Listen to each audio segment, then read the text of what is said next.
Om Shri Ganeshaya Namaha, Shri Saraswatyai Namaha, Shri Gurubhyo Namaha. Krishnam Narayanam Vande, Krishnam Vande Vrajapriyam, Krishnam Dvaipayanam Vande, Krishnam Vande Pruthasutam. Om Sahana Vavatu, Sahano Bhunaktu, Saha Viryam Karavavahai, Tejasvinavadhitamastu, Ma Vidvishavahai. The Gitopadesh journey today has brought us to Dharmshala, a beautiful scenic village nestled in the foothills of the Himalaya. In the previous Shlok, we heard Duryodhan's assessment of both the armies, one side being paryapt, one side being aparyapt, one being limited, the other being unlimited, one being protected by Bhishma, the other being protected by Bhima. Srimad Bhagavad Gita, chapter number 1, Shlok number 11.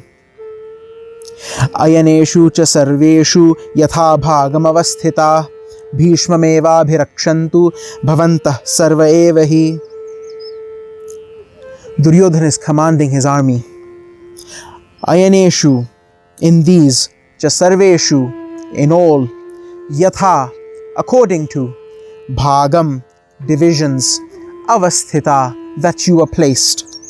Bhīṣmam, Bhishma alone, avābhirakṣantu, protect from all sides. Bhavantaḥ, you all. Sarva hi, sarve hi, you all alone. This is a very important Shlok to understand what Duryodhan is doing and what kind of a leader Duryodhan is. We have to now understand both the armies, one as being the Dharmapaksh, that is Yudhishthir and his army, and the Pandava army, and on the other hand you have the Adharmapaksh, Duryodhan, and the Kaurava army. This is the beauty of the Sanskrit language. Instead of using the term bhag, Vedavyas could have well used a term like vyuha. As a matter of fact, that possibly would have meant, with even more clarity, a military formation. Now that you all are stationed in your respective military positions and formations, may you all protect Bhishma from all ends. Excuse me. That is not what Vedavyas has used to denote this division. He has used the term bhag. Bhag means to break or to divide. This is a representation of Duryodhan as a king. The one thing that we see from a leader, from what we expect from a leader, from a king, is that he would be inclusive, not divisive. And yet this Shlok proves that if Duryodhan is anything, he is divisive. He has taken his army and he has divided his army. And what else does he do? Bhīṣmam evābhirakṣantu. May you protect. Abhirakṣantu. Abhi is an upsarg. It means from all ends. May you protect from all ends Bhishma alone. There are three things that Duryodhan has done in this one Shlok. One, he has divided the army. Two, he has taken an army, as in the previous Shloks we have discussed, Duryodhan giving a whole list of all the Maharathis in the Kaurava army. All of a sudden, these Maharathis have been reduced to nothing but bodyguards of Bhishma. And thirdly, Bhīṣmam, Bhishma alone may you protect. If there is one Maharathi, if there is one Kshatriya, if there is one warrior on the Kurukshetra battlefield who needs not any sort of protection, it is in fact Bhishma.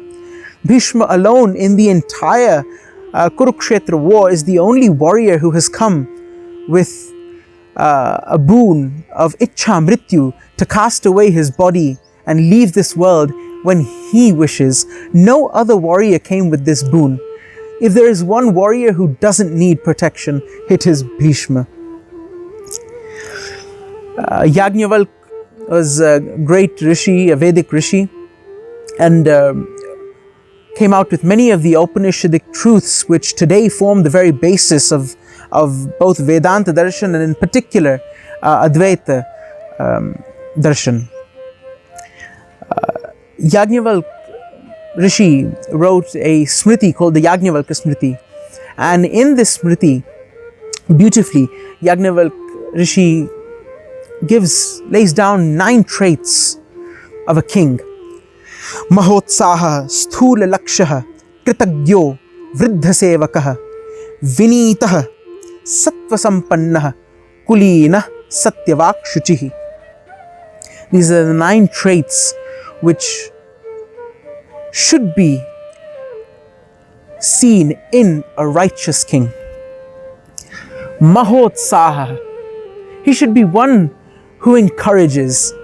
In the first Shlok, in the first word of this Shlok alone, Duryodhan fails.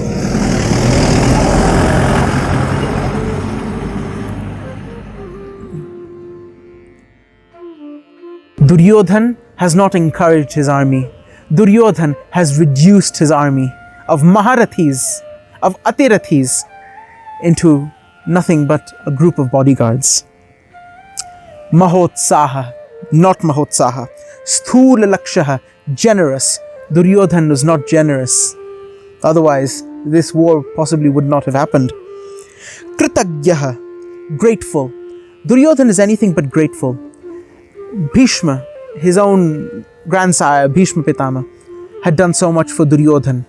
His father, in fact, did too much for Duryodhan. His guru Dronacharya taught him, yet Duryodhan pays no respect to any of these, including his father. Vriddha sevakaha. Vriddha means one who is old, and sevak means one who serves. One who serves the old. In neither of these, including the Kulguru Kripacharya, or in fact his own Guru Dronacharya, his own father even, or Bhishma for that matter, none of these Vridh were ever served by Duryodhan. Vinitaha, humble. Duryodhan was not humble either. Sattva sampannaha, endowed with excellence and the traits of truth. Duryodhan was certainly a great warrior, but he did not have sattva, he did not have truth, and he did not have the aspects of truth or the personality of truth. Kulinaha, noble. He was certainly of noble birth. He was a Kaurav, he was of the Kuru, he was a Kuruvanshi, he was certainly of noble birth, but he was not noble in traits. Satyavak, he did not always speak the truth. Shuchi, he was not clean in thoughts, words and deeds. From this beautiful Shlok of the Yajnavalk Smriti, of the Dharmashastra written by Yajnavalk, the 9 traits that we should see in a king, Duryodhan possesses none of these traits. Duryodhan fails on all accounts as a leader. From this Shlok, we should see 1, the many traits of leadership, and number 2, how distress leads to bad decision making. Till next time, with my pranams to my Isht residing in your hearts and mine. Namah Parvati Patay. Har Har Mahadeva Har.